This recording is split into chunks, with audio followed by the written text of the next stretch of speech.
I know there's a Trinity. I believe in the Son, but the Father, I'm having a rough time dealing with. I'm really having a rough time. I didn't have any love for God the weeks that followed September 11th. It was really hatred. I can't accept this unless I can have an answer as to why it all occurred. I come down, basically when I come down here, and no question about it, I cry when I come down here. And I'll talk to my friends. I think my friends can hear me. God knows they're watching over all of us. I feel sometimes they're helping me along with my life, trying to make me stronger. It was too barbaric. It was too barbaric the way the lives were taken. That wasn't mercy. And replace it with the old image.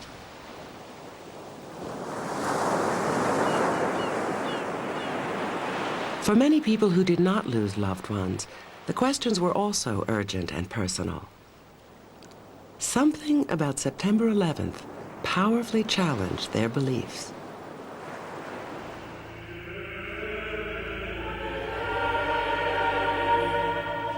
The face of God for me was one that was strong, secure, consistent. A face that, while at times seemed distant, could more or less be counted on to be there. Who kept things in order. The sun would come up, the sun would go down. Would provide. Could be counted on. After September 11th, the face of God was a blank slate for me. God couldn't be counted on in the way that I thought God could be counted on. That's what I felt as I stood on ground zero. God seemed absent. And it was frightening because the attributes that I had depended upon had all been stripped away. And I was left with nothing but that thing we call faith. But faith in what? I wasn't so sure. Since September 11th, people keep asking me, where was God? And they think because I'm a rabbi, I have answers. And I actually think that my job as a rabbi is to help them live with those questions. If God's ways are mysterious, live with the mystery. It's upsetting, it's scary, it's painful, it's deep, and it's interesting. No plan. That's what mystery is. It's all of those things. You want plan? Then tell me about plan. But if you're going to tell me about how the plan saved you, you better also be able to explain how the plan killed them. And the test of that has nothing to do with saying it in your synagogue or your church. The test of that has to do with going and saying it to the person who just buried someone. And look in their eyes and tell them God's plan was to blow your loved one apart.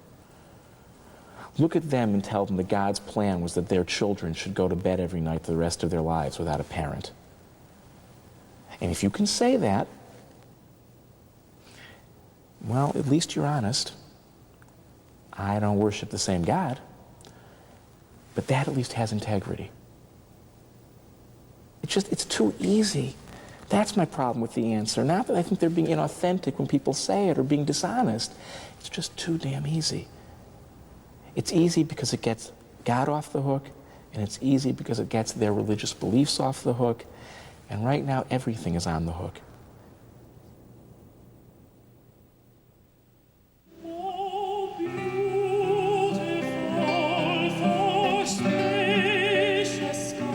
I cling to a very noble image of God, a majestic God. Our anthems are basically hymns to this majestic God who blesses America with everything. But September 11th killed that God for me because there was no way to have a majestic God, a God who controlled everything. There was no way to have a God who understood reward and punishment, fair, unfair. who felt that America should be blessed above other nations because we were good people. There was a God on September 11th who didn't even mind that God's own name could be used as the final prayer of a suicide hijacker as he plowed into a building. We needed, and I know I needed, to have another God to turn to at that moment, or that there was going to be no God. September 11th is harder for an atheist like myself than for a believer because it shook my belief in the one last foundation of everything, in the human race. That human beings could do this to other human beings. For me, it confirms my atheism. And then that does leave you very, very isolated, not knowing where to turn. You can't hope anymore the same way. Always I had a purpose. Even the darkest times, you write a hard book like Republic of Fear, describing atrocities beyond belief, a regime that is truly beyond the pale. Saddam's regime in Iraq, which killed tens of thousands of its own citizens. 397 eliminated Kurdish villages in northern Iraq. September 11th rendered all of that, both the activism and the writing, somehow futile and pointless. Because although I was used to despair, I was used to violence, and I had become habituated and know how to write about them and so on, what was new here was kind of a rapturous embrace of violence on such a scale that every effort to overcome it, which is what the purpose and the meaning of my work is, whether it be in the shape of an Arab-Israeli peace treaty or be in the shape of a different regime in Iraq, it doesn't matter. That's what one is trying to do in one form or another. All of that paled into insignificance in contrast with this rapturous celebration of death that September 11th represented.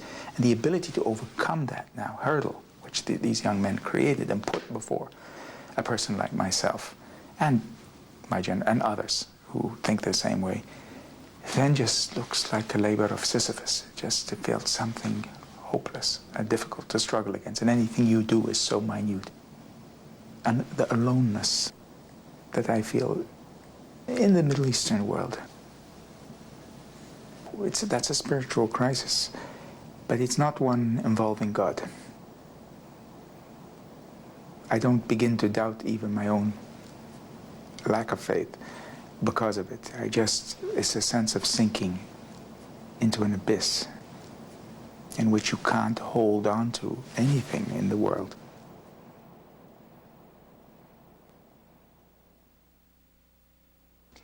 I don't know if I ever believed in God, because I figured that I was busy enough trying to stay alive, and I felt almost like pretentious whenever I thought of a God, because I figured, why would he get involved in these little matters here? He gave us this to play with, so it's really our problem. If there is an intervention, it's at the very beginning or the very end of something. And I have to tell you that believing in that relationship with God, the Twin Towers is a lot more acceptable fact, because you don't hate your God for having allowed that, because you know that it's nothing to do with God in the way I believed in religion and God before. It's our toy, our game. The judgment is not at a daily level. Or God, is not like they're pushing us with the little finger over cliffs and pushing cars against other cars to make us die. I don't see it that way. I see it in a much grander scale. So grand that, like I said, I always thought it was sort of pretentious to even try to understand. Sometimes I think that we're just a molecule in somebody else's hair in another planet. And we think we're this big deal, and one day this guy is gonna cut his hair, and we're gonna our planet is gonna blow, and we think that it's the end of the universe, and in reality it's just somebody else cutting his hair in some other planet. I see it like a very sort of organic situation here. And has it changed after September 11th? What has changed after September 11th is that I wish for the opposite. I wish that there was a God that I could access and that it could be proven that I can access him. I wish that God had the telephone numbers in September 11th. And I would be it doesn't have to be an 800 number either. I gladly pay for the call, you know? That's what I wish. I wish that it wasn't such a big question, because in times like this we need simple answers. Since September 11th, this, for me, that there's something out there and that I'm here, no longer meant anything. Because every time I thought there was something out there, it turns into inevitably something opposed to me, something I have to define myself against, whether that's God, or whether that's a Christian, or whether that's a Muslim, or whether that's a Buddhist. And that's not my experience. My genuine experience of life is that there is nothing out there. This is all there is. And when you see the seamlessness of it all, that's what I mean by God. That it is all, every tradition has that. Every morning, three times a day, since I'm 6 years old, 5 years old, I've been saying, "Hear, O Israel, the Lord our God, the Lord is one." Right? It's one of our few creedal statements, right? The Shema. 3 times a day since I'm 6 years old. 9/11, I guess, if you ask me, what did 9/11 really do? It made me understand the truth of that. But the truth of that, everything is one. Not that there's some guy hanging out there who has it all together, who we call one, but that it is all one. We all know it deep down. We've all had those experiences, whether it's looking at our child in a crib, or whether it's looking at our lover, or looking at a mountaintop, or looking at a sunset, right? We've all had those experiences when we recognize, whoa, we're much more connected here. That's what those firemen had. They recognized, now they didn't have time to think about it, right? Because actually, if you think about it, you begin to create separations. They didn't think about it. All they knew is we're absolutely connected. We're absolutely connected to the 86th floor. Well, that's where God is. That's not where God is. God isn't anywhere. That's what we mean when we say God. And yet, these insights of connectedness and oneness, which make us feel so at home in the world, are so difficult to hold on to. And so inevitably, we wind up living lives of isolation and loneliness.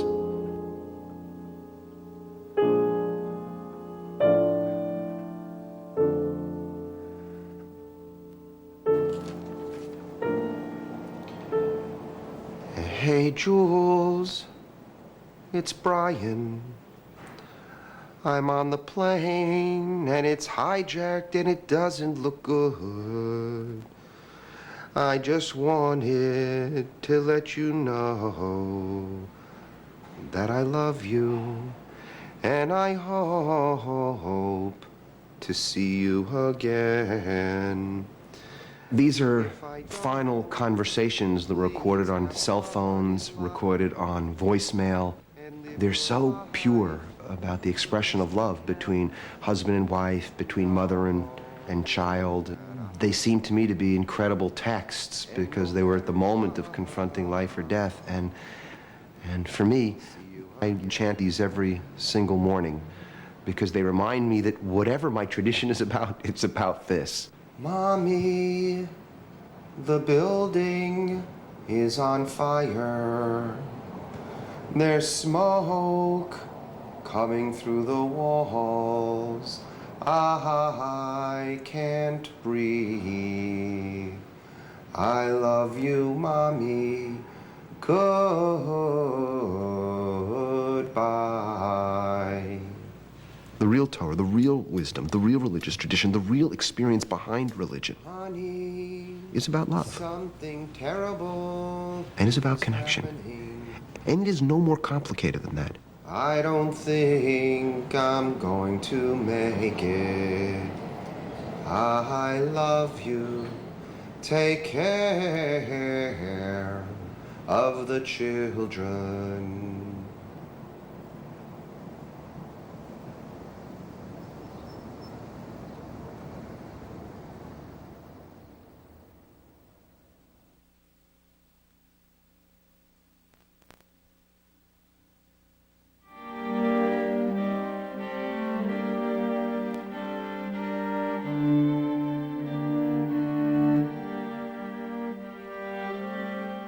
Today, our nation saw evil, the very worst of human nature.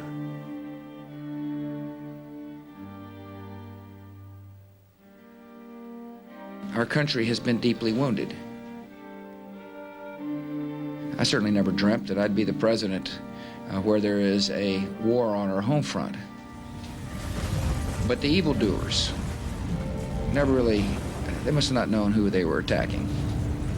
In fact, the attacks have united our country, rallied a nation, and out of evil will come good.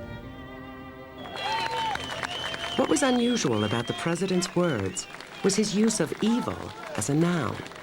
Not merely evildoers, evil acts, but evil. Bush's language provoked controversy and touched a nerve. What is it we talk about when we talk about evil? It's a word we don't want to use casually. It's a word that we don't want to use to excuse ourselves by pointing the finger at somebody else and saying, there's evil, go get it.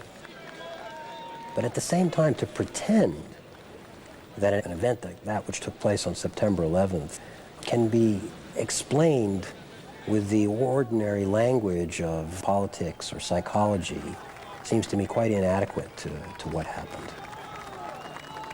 I have felt for some time that American culture has lost touch with the reality of evil. We really did experience evil on September 11th, and we need to think about it. We need to understand it in order to be able to cope with it, both in others and in ourselves. I think September 11th attacks have introduced something new in the discussion of evil. From the psychological side, there are a whole lot of theories that say destructiveness comes from privation and deprivation. It isn't something in itself. It's from bad parenting or low self-esteem. What religion of any denomination, any tradition offers to depth psychology is a recognition that evil is a force. It's not something that is caused just by the blows of fate. For those who accept Christ as the Savior, they have to recognize the fact that our Lord spoke very vividly and intimately of evil, of Satan. He doesn't talk in abstract terms about evil. He addresses evil as a person. When he confronts this man possessed with evil, he says, "Come out of him." He's speaking to something other than the man. I believe that demons do exist. I think their will is contingent upon ours. In other words, they exploit our own weakness, that you can open the door for evil.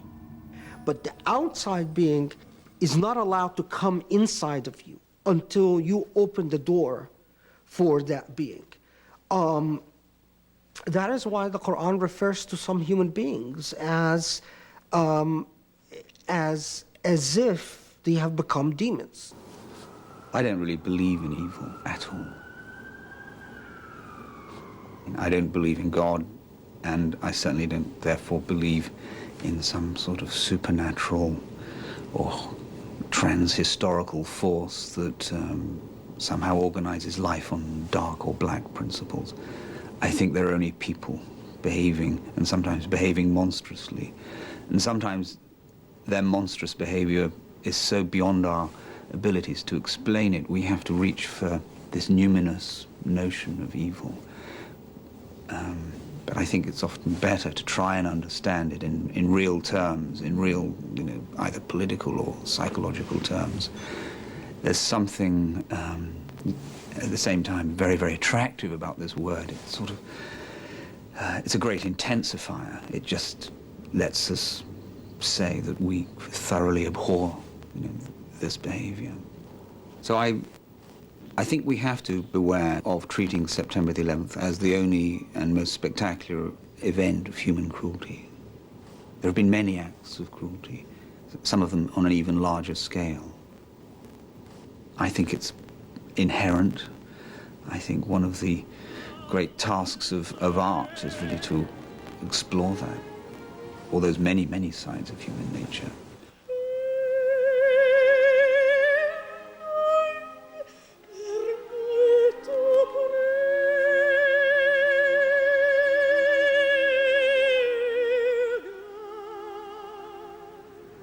The tragedy that man wreaks on man, it's universal and it's been for all time.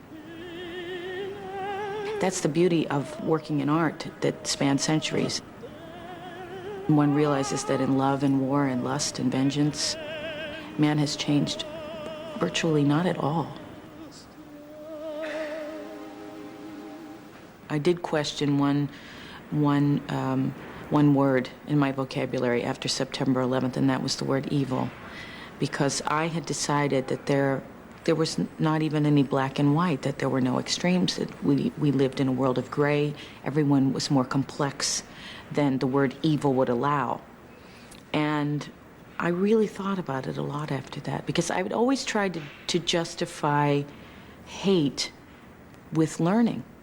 And I do think to a great degree that's true, that people learn how to hate and they can become very good at it depending on what their personal circumstances are.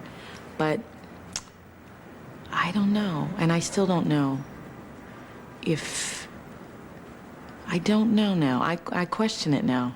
Does evil exist? Is it real? I think evil is something, when you see it, when you know it, it's intimate. It's almost sensual. I mean, that is why people who have been tortured know it by instinct. They don't need to be told what it is. And they may have a very hard time putting it into words. And they often will. That's the nature of the phenomenon. It's hard to put into words. But you have to have that intimacy with it, that kind of shoulder-to-shoulder rubber. You have to be able to see yourself there.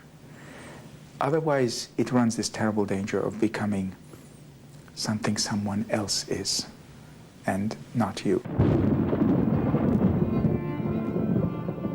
Suggesting evil is human doesn't mean we can always understand it. It's like a great work of art. You can never fully absorb it. It's got many dimensions. It lives on through time in different ways.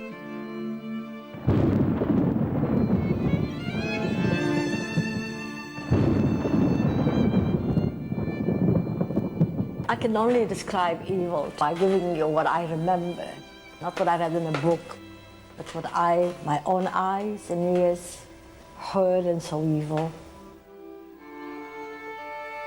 What happened to my parents? They were the last people to leave the ghetto and be taken to Auschwitz. I know that they were burned into ashes. My mother, my father, my 3 brothers, my youngest sister, my uncles, my aunts, their children, burned into ashes. That's all I have seen in humanity is evil. I've seen hangings, I've seen shootings. I saw one man, his name was Michka. He was an Ukrainian, he was drunk. He would just go killing every single day. He had to have his blood on his hands, Jewish blood. Evil. You want to hear more? So, all the ghetto life, the hunger, the poverty, the lies that were crawling on my body, evil.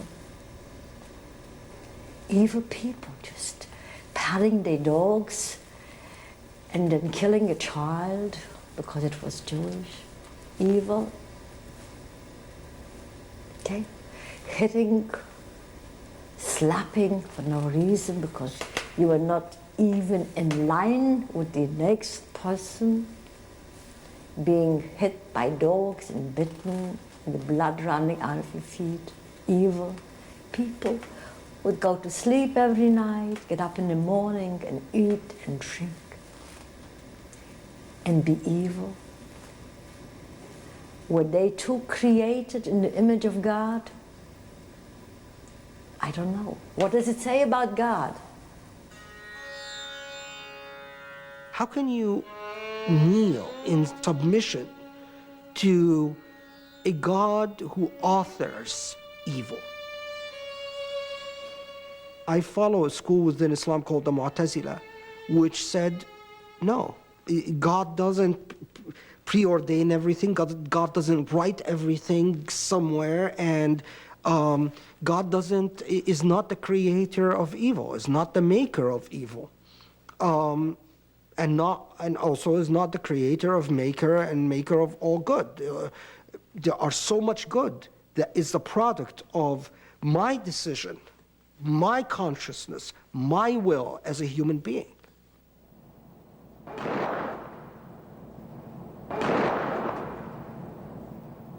What was creepier and stranger about the people who flew into the buildings on September 11th was that this level of fanaticism had been maintained on a calm and even plane over a whole number of years. These were middle-class people, they had families, they had money, they had all the seeming advantages. They lived in the heart of what America thinks of as its great, fat, happy middle. They went to the malls, they ordered pizza, they were in bars. They lived this life for years, and still, on the day, they got on the plane, checked their bags, and knew they were never getting off that plane, and they were going to kill themselves to do it. And they carried it through. The change in my idea of what fanatic meant at that point, my sense of the power of deep burning absolutism and hatred shifted, became scarier, because I was used to the crazy teenager who blows himself up, but the calculating person who understands, learns how to fly a 747, understands the dynamics of aviation fuel, knows what the structural requirements of the World Trade Center are, goes through all of this, and then sits like a ticking time bomb for a year and a half. There's a whole different order of absolutism, a whole different order of fervor. You think of fervor itself as something ignitable, volatile, but the cold-bloodedness of this operation was shocking. The hijackers bring in a different element of evil. It's the sort of perfection of the death instinct, the absolute, it is the infatuation, rapture in the event of killing, of death, for oneself and others, as many people as possible. That's what they bring that's so new. I mean, this ability to be at one with the desire to die and to inflict death on as many people as possible. Not as an instrument, not as a means. I mean, that it may serve in some other larger picture, but it's the action, forgetting the politics of it entirely. Put that aside. Once a person has entered into the frame of mind, and the politics may have been necessary to bring them there, but they have entered in the frame of mind where they are going to pursue the death wish to its ultimate, fullest extreme. Now, how do you then think up a way of doing that, an absolutely diabolical way of doing that, that has the qualities of a spectacle, a great spectacle, and mass destruction, but to have elevated it to this level is what is new, terrifying, and probably in the end evil, truly evil about what happened. And it is recognizing it as evil that allows us to change the discourse about it. So that's why the word is important, especially for Muslims and Arabs, to recognize it as such and to eject it out of themselves, out of their tradition, which hasn't been done yet.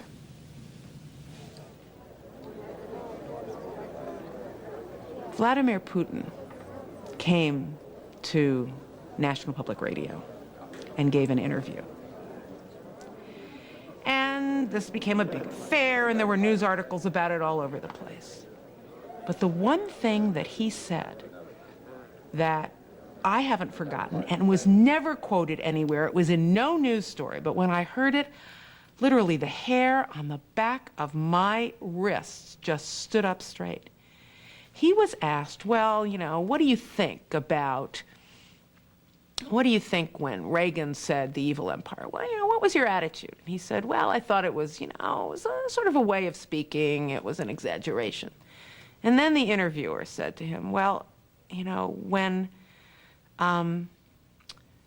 George Bush talks about Osama bin Laden as evil, you know, you think it's also a turn of phrase?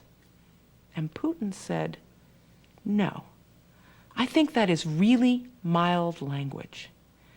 I have many words for them, but I couldn't say them on the air. And then he said, we are as dust to them. That was the line that got me. We are as dust to them. So maybe what evil is, on some level, is when you believe in something so utterly that you lose your sense that a human being is a human being. When you feel that you can go into a building and kill 3,000 people and it doesn't matter because you are so focused on what you think is perfection and good. Maybe that is a definition of evil. It's a kind of estrangement, though. It's an estrangement from your connection that these other human beings, the ones that are jumping out the window to the bottom, are just like you.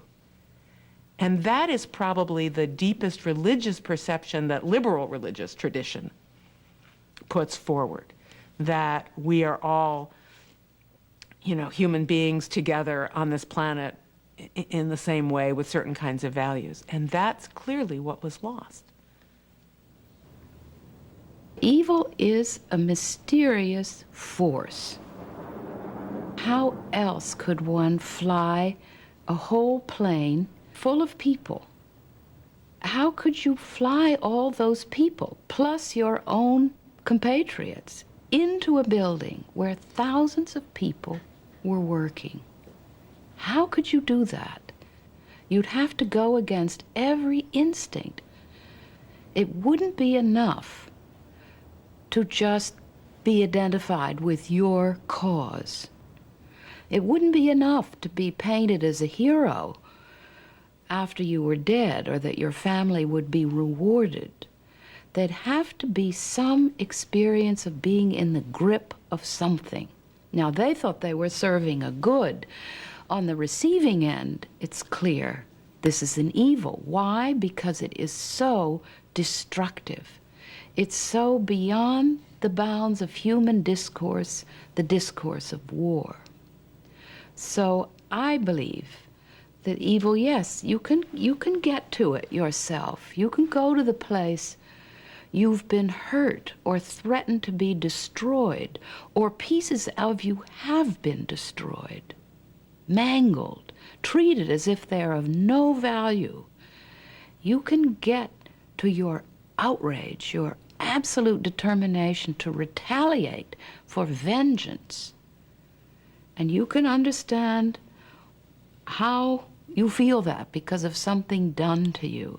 But deeper than that, it's like an undertow of the ocean. It's like an undertow current of force that invites you to join it as your feet are being pulled out from under you by the undertow.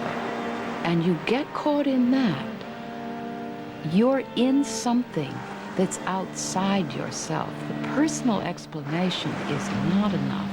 Even the psychological explanation, archetypal pattern of energy, unconscious instincts of hate and cannibalism, even that isn't enough. That's involved too. It's as if one has a spell cast on one. But you feel you're caught in what the New Testament calls principalities and powers.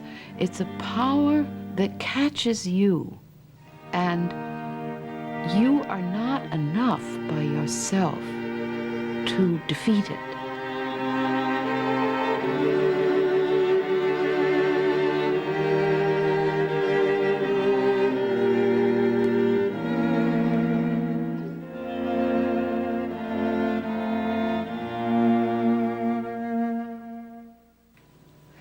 So we can say after September 11th, oh, bin Laden, he is the personification of evil. Maybe he is, maybe he isn't. But even if you say that, evil's bigger.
Throughout time, religion has been a source of grace and consolation, and also of violence and divisiveness. Since September 11th, many are asking with urgency and even anger, how can such things be done in the name of God? Religion drove those planes into those buildings. And that's upsetting, but that's what happened. And this idea that somehow that's not Islam, so we shouldn't worry, it's not only naive, it's stupid, it's wrong. There's a very rich tradition which they, delved into to justify what they did. By the way, hating doing it and fighting against it ever happening again is also Islam. Just like within Jewish tradition. The guy who went into the mosque in the city of Hebron and murdered 29 human beings didn't do that out of the air. He had a deep connection to a tradition, a religious tradition in Judaism that pushed him there. Keeping him from doing it is also a serious religious tradition. But you don't sterilize these traditions and say, no, they don't do anything wrong. Because what's really going on when we do that is that we don't want, if Islam is clean and that's not real Islam, then I don't have to ask, where is it real Jewish? And Christians don't have to ask, where is it real Christian? And the worst thing we can do is make some kind of compact where none of us admit the blood on our hands. What we really have to do is admit the blood on all of our hands, not because it's equal blood, but because we've all been bloodied by these traditions. At this point in time, in this place, at this conjuncture in our history, religion did drive those planes into those towers. In some deep way, religion is responsible. Not any religion, but Islam in particular. I have always thought there were dark corners in religion. I took that for granted. That's not the surprising thing for me. The frightening thing is rather that in the Arab world we have let the darkness of religion flourish. And the forces that are dampening it at this moment in our history are weak. And that is frightening. From the first moment, I looked into that horror on September 11th, into that fireball, into that explosion of horror. I knew it.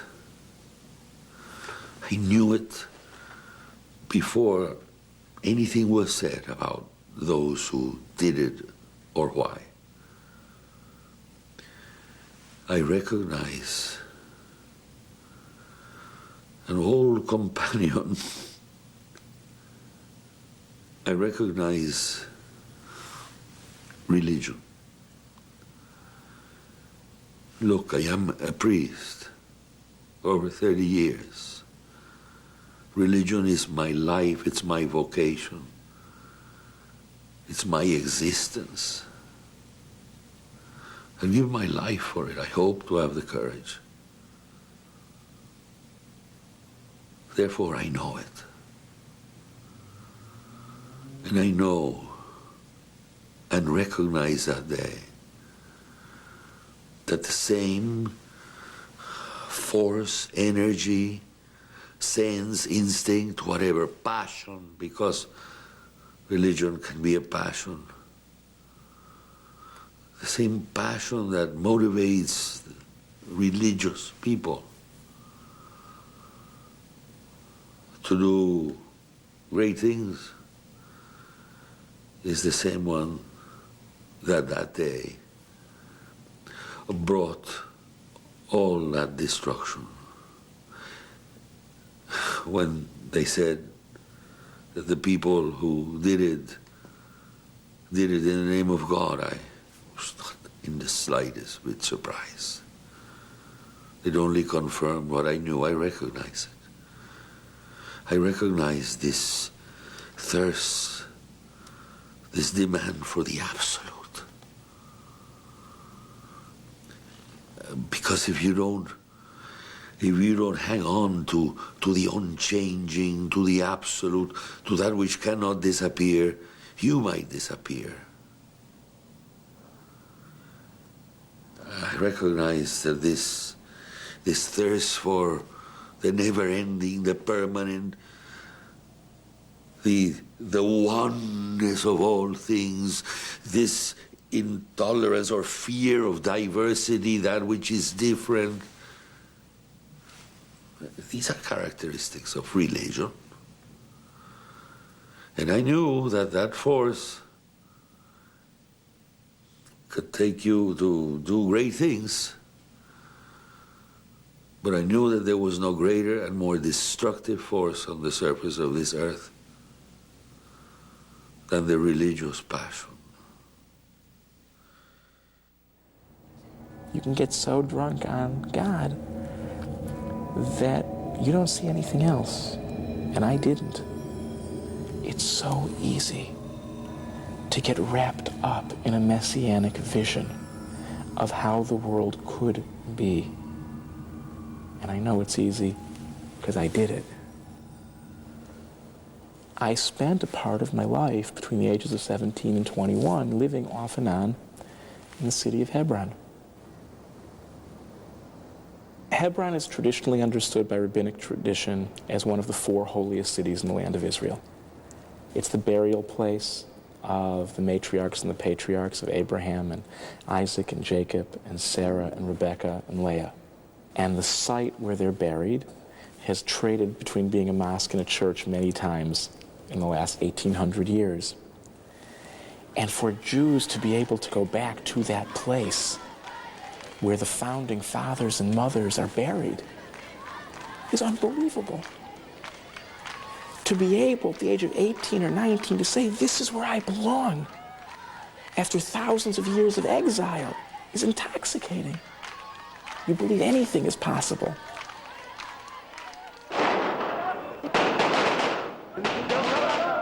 I really don't remember until it got so out of control that people I knew committed murder. I don't think that I thought for a minute about the impact of my beliefs on other human beings who didn't share them. Other people were just wrong. It's amazing how good religion is at mobilizing people to do awful, murderous things.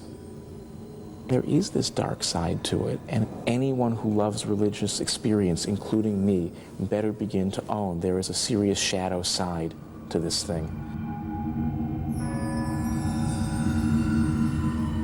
Perhaps the most dangerous element that was picked out of the Muslim tradition and changed and transformed in the hands of these young men who perpetrated September 11th is this idea of committing suicide. They call it martyrdom, of course. Suicide is firmly rejected in Islam, as an act of worship. See, in the tradition generally, to die in battle for a larger purpose, that is, for the sake of the community at large, is a noble thing to do. Self-sacrifice yourself as you defend the community. That is a traditional thing, and that has a traditional meaning of jihad. But what is non-traditional, what is new, is this idea that jihad is almost like an act of private worship. You become closer to God by blowing yourself up in such a way. You privately, irrespective of what effect it has on everyone else. That is new. And for these young men, that is the new idea of jihad. This idea of jihad allows you to think of, to lose all the old distinctions between combatants and non-combatants, between just and unjust wars, between the rules of engagement of different types. All of that is gone, because now the act of martyrdom is an act of worship. These young men touched a chord among considerable numbers of Muslims in the Arab world and in Pakistan and Afghanistan. That is what is so dangerous about Islam at this moment. These young men have captured the moral high ground, not of the whole of Islam yet, but they are in danger of capturing the moral high ground of a great religious tradition. And I think that is the great, great challenge that faces Muslims today, is to repudiate that. There's not a fine hour. And now I want to bring to you the Reverend Dr. David Benke, who is president of the Atlantic District of the Lutheran Church, the Missouri Synod. The Yankee Stadium day was a pivotal day in my entire life. It was a day when everything that I have stood for as a human being, as well as a person of faith, was going to be on the line. So take the hand of one next to you now and join me in prayer on this field of dreams turned into God's house of prayer. We were in the middle of a very emotional, highly charged event. There was a sense of people wanting to release these profound emotions that had just been harbored in them because they didn't know whether their husbands were going to be found or their wives. They were still waiting for word from the rescue workers. They were still calling everybody missing at that time. They just came for some comfort, something to hang on to. Even though, we all had questions about where was God, my prayer was, you have to be our tower of strength, God. You cannot desert us at this moment, and that's how the prayer led off. Oh Lord our God, we're leaning on you today. When I shared the podium with representatives of all the major faiths and prayed, that prayer became the center of a major controversy. The very next day, I began to get messages filled with hate. They were messages not from people outside of my tradition, but from within my tradition. And they were messages that nailed me to the floor, frankly, emotionally. They just said, you were wrong to be there. You never should have gone to Yankee Stadium. You are a heretic. You have dishonored your faith. One man said genuine terrorism was me. He said planes crash and people die, nothing big about that. Genuine terrorism was me giving that prayer. Well, I just want to say that I have not gotten over that, and I can't get through that, because I lived through the real terrorists driving planes into the real buildings. And I've talked to people whose loved ones were murdered. And for me to be put in that same category is just not tolerable to me. I can't take it. I can't bear up under it. It doesn't make any sense to me. Within 2 months, a number of those people put together a petition and have filed charges of heresy, saying that I am not part of the Christian church because of what I did on that day and should not be part of my denomination anymore, should not be allowed to preach, should have my collar removed. The people who brought the charges against me are clergymen from my denomination, and their belief is that the doctrine of the church does not allow a Christian to stand at the same podium with someone of another faith, or everybody's going to get the idea that all religions are equal, and we have made absolute claims, exclusive claims about our faith. If religion leads people to make these kind of accusations at exactly the worst moment in American history, perhaps, then what's underneath religion? Is religion really part of a lust for power and control in people's lives? Is it a desire for absolute security so strong that people cannot see the need to reach out and help? If that's true, then I've got a lot of wrestling to do with my own religion. I am fighting for the soul and identity of Islam itself. I did speak out, but did I do enough? Did I do enough to prevent this? I really don't think that you can hold your head high and have a sense of dignity about yourself if you can't clearly confront the fact that this remarkable amount of ugliness was committed in the name of the faith that you believe in. Well before this, there was the destroying of the Buddha statues in Afghanistan. There were the oppression of women. There were the decision to have Christians and Jews wear distinctive marks in Afghanistan. Bin Laden represents a Puritan extremism within Islam, modern Islam. There's no question that the extremists and Puritans want to be the only representatives of Islam who can tell you what God wants and what Islam is, and that's the beginning and the end. What I think is the most dangerous is there are few that are as arrogant or self-righteous as bin Laden within the Muslim world. But the most dangerous is a type of thinking that would allow a person to think they speak authoritatively and decisively for God. And that type of thinking is more widespread in contemporary Islam than bin Laden. What I communicate to people is a message of tolerance, of a conception of God as beauty, the embodiment of beauty, and the insistence on the autonomy of the individual and the importance of conscience and the acceptance that the law does not necessarily embody morality, but that morality must always examine the law and shape the law.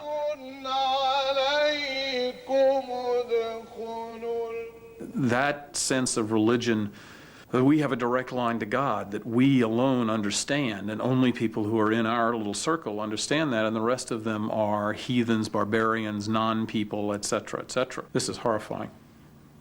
And we keep being reminded that it is at the core and nature of religion to be intransigent, to believe that I understand what's right, and you are an infidel.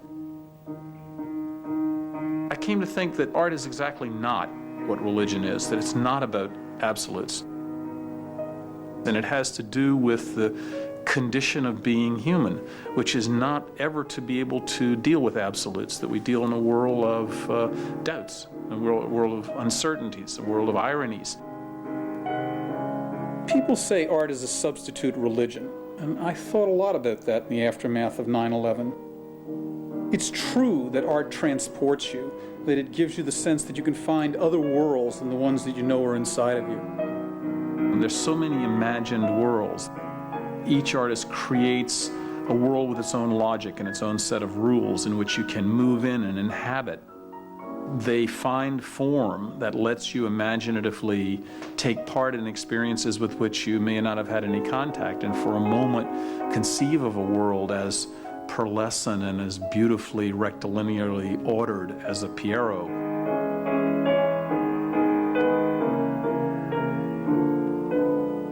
To feel these things through art expands the reach of who you are.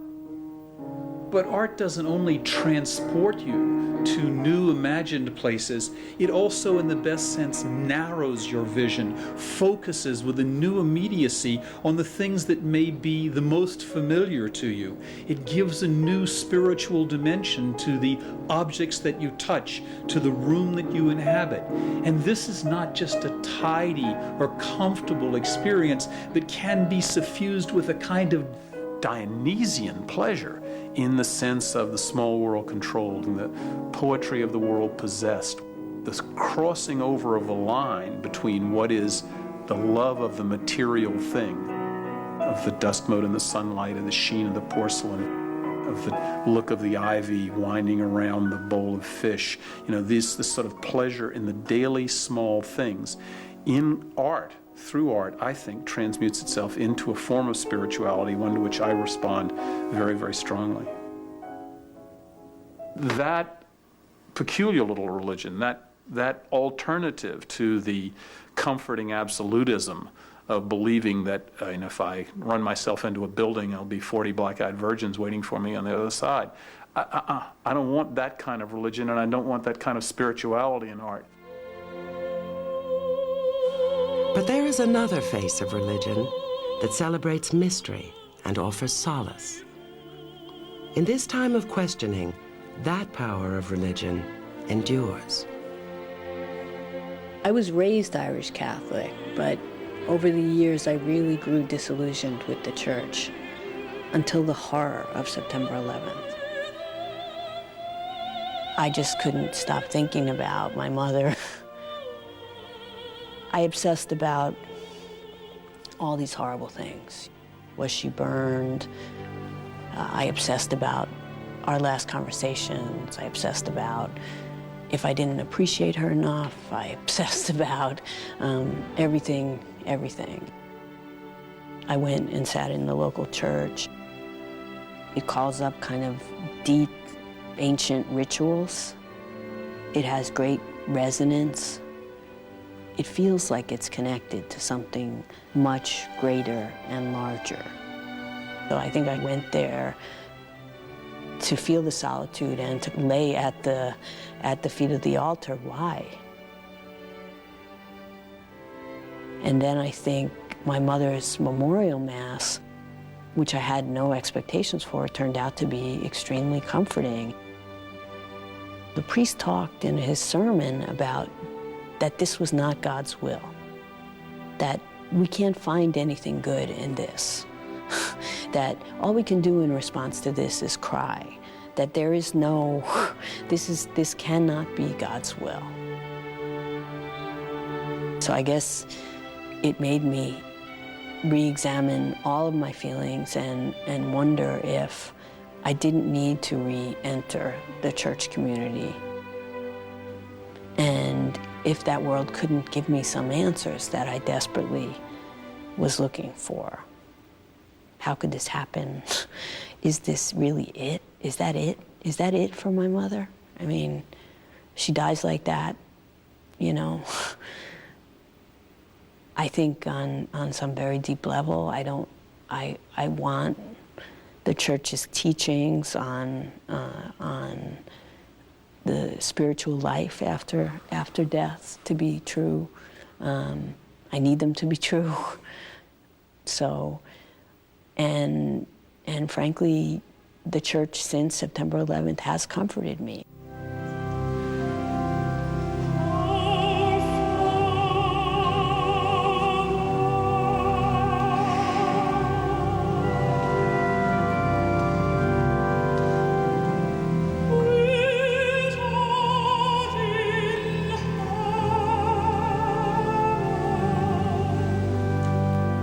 When you have this kind of unimaginable horror happen to somebody that you love, you do have to find a way to connect and hope for something much deeper, because otherwise I think your mind could kind of snap, really. I mean, you have to believe that there's something deeper going on, that there's a spiritual life.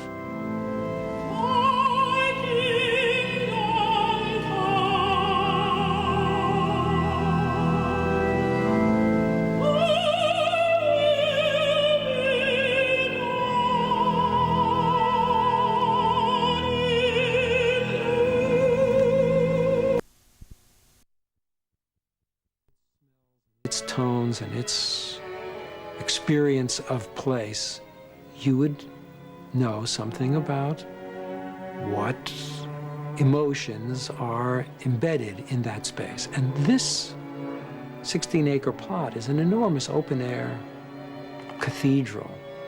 And if you go into it every day, you will be changed. It's a visitation. It's knowledge.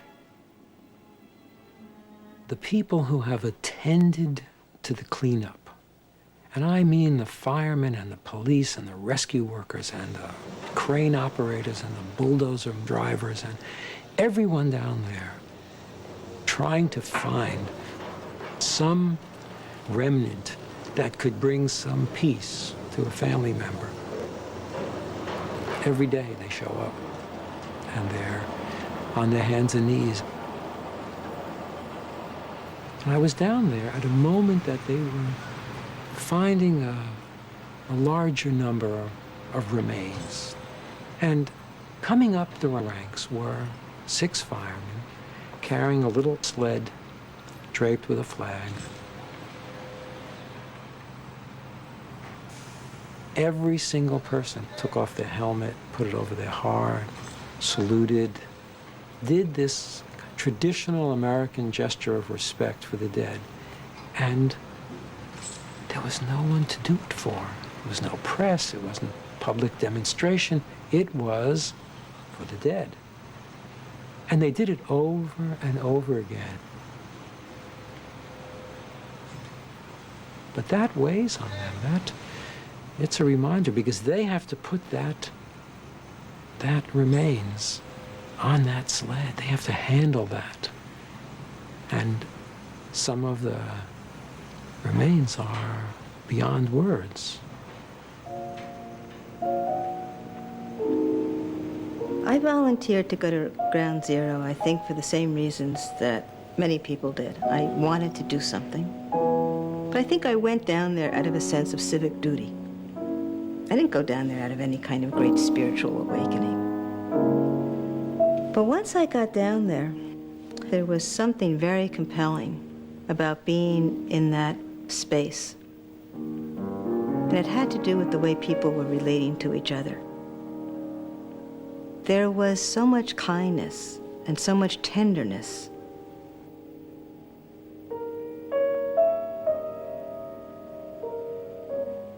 With 9/11, there was this monumental, massive act of destruction. And it took a tremendous amount of planning. It took a lot of thinking about it. It took a lot of orchestration. It took a lot of synchronicity. It took a lot of people getting together and planning and going to flight school and talking to each other and raising a lot of money and figuring out how all this was going to happen. It took an enormous amount of energy to be that destructive. And when it happened, the day that it happened, the hours that it was happening, these stories of people waiting for their friends, or not leaving their friends, or walking out in such peaceful lines, and these firemen and these policemen running upstairs to help people, and the way people treated each other. Where did all that come from?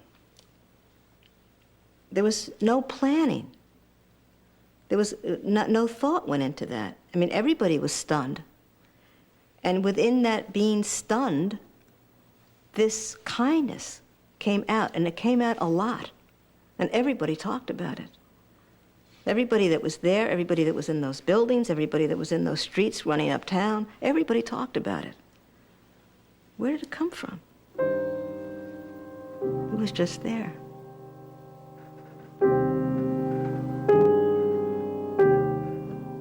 Right after September 11th, a good many individuals that I talked to were re-examining their relationships and taking concrete steps to reconcile relationships that were not reconciled.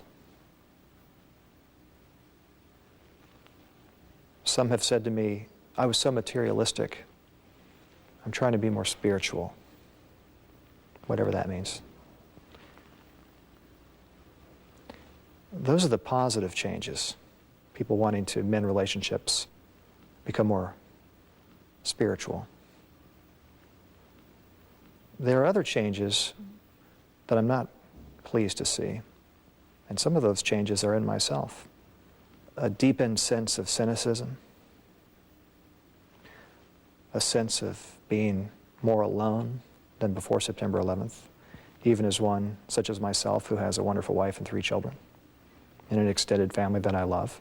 There is this sense of being alone out there in a world that is a lot crueler than I thought at the age of 31.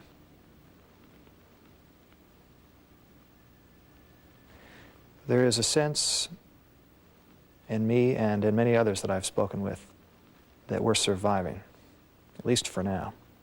We don't know what's coming. We're surviving. We're sensitive to the changes around us, but we know we have to survive, and some have numbed themselves, hardened themselves. To be vulnerable is very difficult right now, and to be open to faith takes vulnerability, and some people aren't willing to do that because we've been burned, some literally, by religion.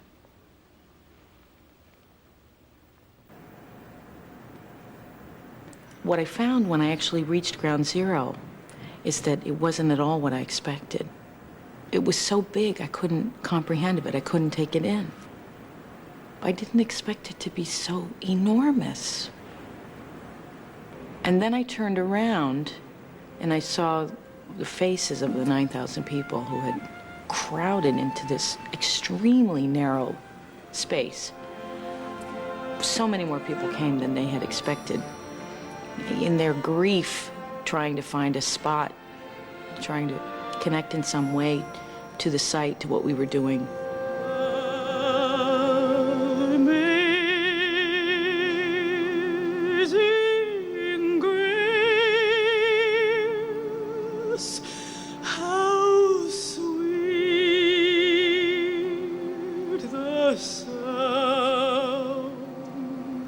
It was definitely the most difficult thing I've ever had to do in terms of singing. Normally, it's my job and it's my joy to connect to the audience. I had to look up. I couldn't do that. I had to look above the audience because I just knew I wouldn't be able to go on. There were so many people, and of course, most of whom I could see were the people directly in front of me, and it was the children. I think the hardest thing for me, so I'm gonna cry now, was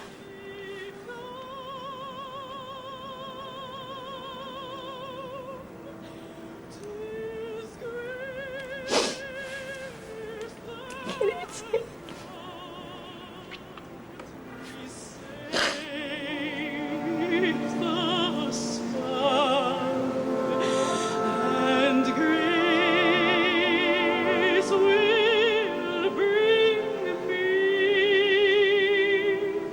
It was this sense of knowing, in many cases, that the people they lost were behind us. Just imagining losing a family member in that way.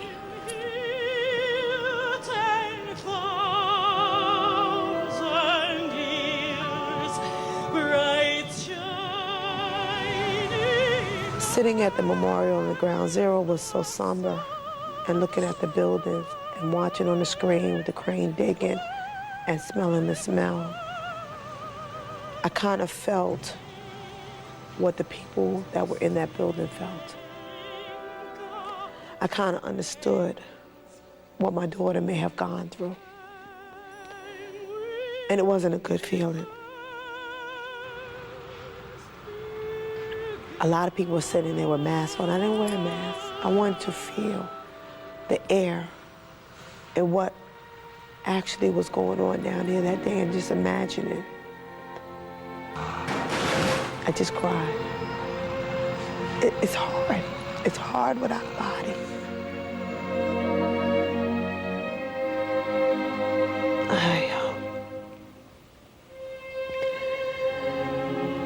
As it was being sung, I just wish she was here.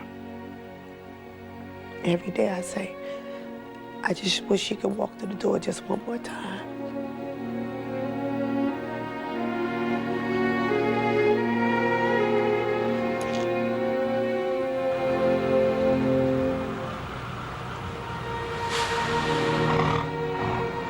I thought, why are we here sitting on these chairs, these folding chairs in front of this horror? My brother and I and my sister, we felt devastated. We felt devastated sitting there in front of this smoking thing, which was the building that my mother worked in, knowing that she was in there. So I think this theme of kind of trying to connect to this deeper spirituality and some desperate hope that there's something else, there's something greater, was very much present. And so this incredibly beautiful music actually was extremely comforting. It took us out of a very horrifying reality and transported me to this place of hope, that we could aspire for something better, and that perhaps something better does exist, and that whatever was left of my incredibly fabulous mother in that mess was not the end of her spirit.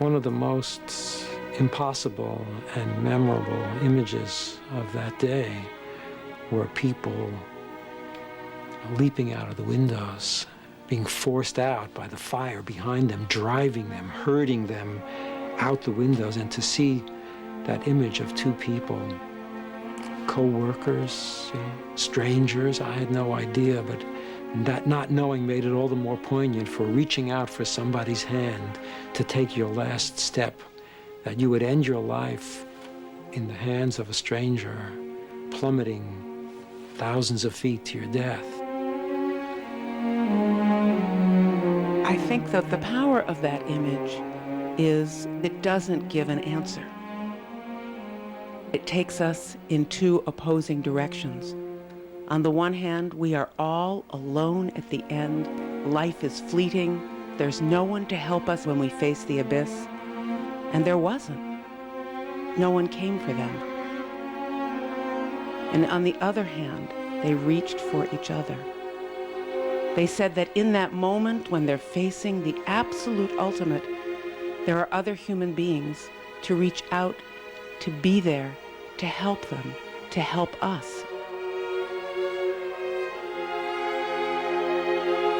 To me, it just seemed the bleakest possible image of the whole thing. I couldn't find a scrap of hope in it. What I saw was utter desperation, jumping to certain death rather than dying in pain in a fire. It spoke to me of sheer panic, humans brought to the sort of furthest edge of despair. I found no hope in that at all.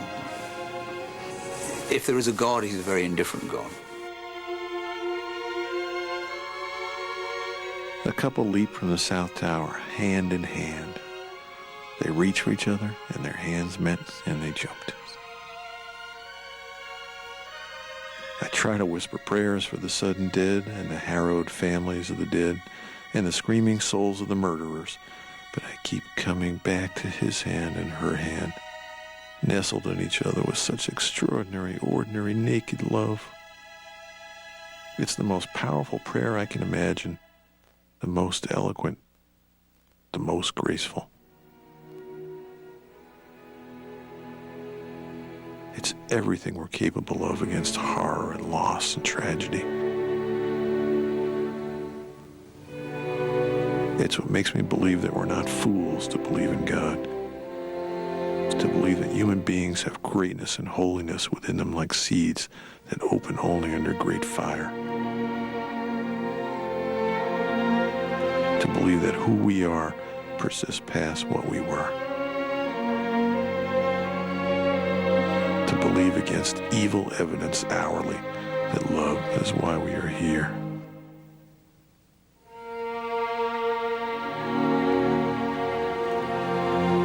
To me, that image is an inescapable provocation.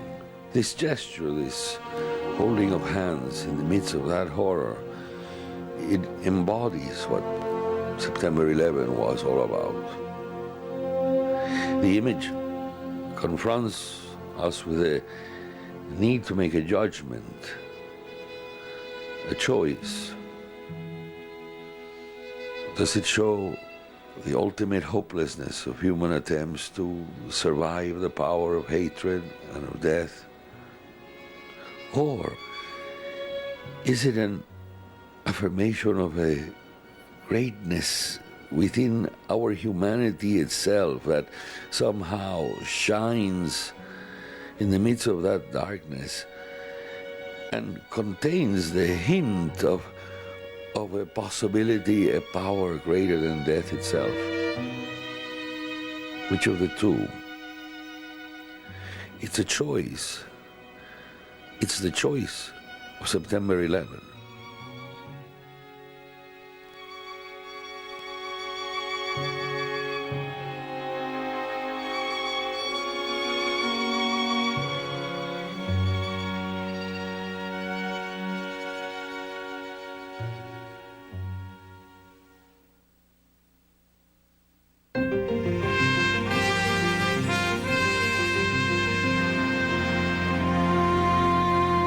This report continues on Frontline's website, where you'll find a special viewers poll on the spiritual aftershocks of September 11, a web-exclusive feature with Harvard scholar Diana Eck about America's religious diversity after September 11th, links and readings exploring the major themes of this report, Frontline's extended interviews, and more. Religion is my life, it's my... And find out here on the website when this program will air again on your PBS station. At PBS Online, pbs.org, or write an email to frontline@pbs.org, or write to this address.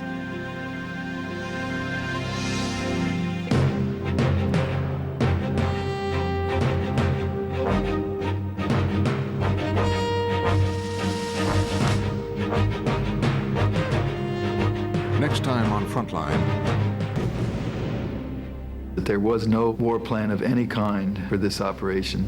The inside story of those uncertain days after September 11th. What do I have to do to get the world behind us in this? And how the Afghan rebels and U.S. soldiers learned to fight this new kind of war. We took a fourth world force and we married them up with a first world air force. Campaign against terror. Next time on Frontline.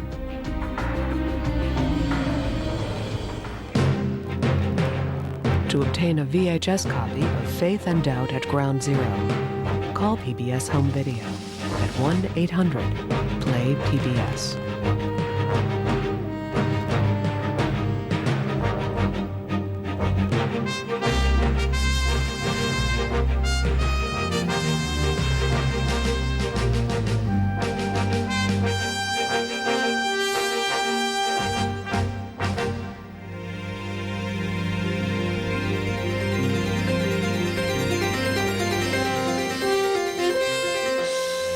Frontline is made possible by the annual financial support of PBS viewers like you.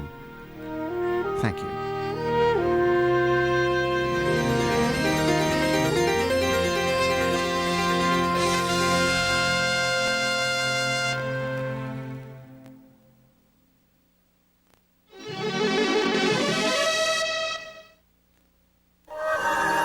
This is PBS. Peter Yarrow, Hava Alberstein, and the Klezmatics, performing together at the New Synagogue in Berlin in a joyful evening of traditional and contemporary Jewish music. Voices, a musical celebration. Wednesday at 9. September 11th, 2001, the day America changed forever. A year later, how have we been affected as a nation and individually? Take part in the season premiere of Smart Talk at a special town hall meeting live at Dickinson College in Carlisle. Have terrorists tarnished the American dream? On the season premiere of Smart Talk. Thursday at 8 on WITF.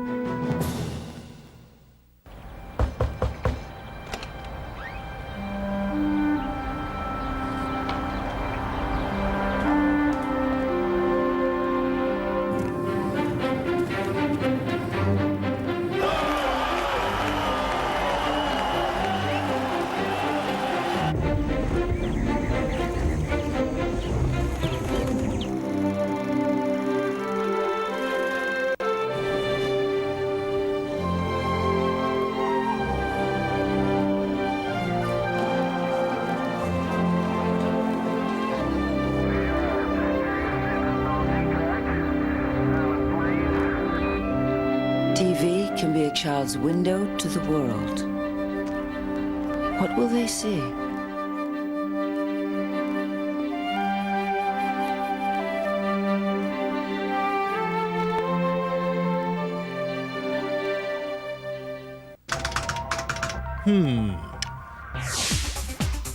Want to interact with your television? Hungry for information?